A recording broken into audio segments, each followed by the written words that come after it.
ए बाळा, तुला घरात बसायला आवडतं बाळा? मम्माच्या घरात बसायला आवडतं?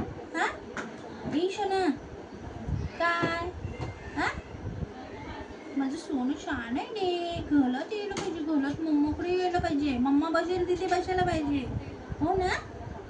हा काय भूक लागली माझ्या बाळाला? भूक लागली आहे चिमू? बाहेर जायचं नाही, बाहेर जायचं नाहीये. बस इथे रात्रभर बस. हा कोण आवाज देतं?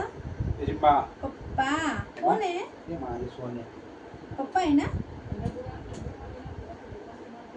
क्यूटच आमचं बाळ आहे, क्यूटच बाळ. हा क्यूटच बाळ. मम्मा पाहिजे, सगळी पाहिजे. हो सगळी पाहिजे आम्हाला. ही आहे त्यांची मम्मी स्वीटू. बघते तिला पण यायचंय घरी. स्वीटू सर्व बाहेर आणि आम्ही घरात. लाडका सर्व बाहेर आणि आम्ही घरात.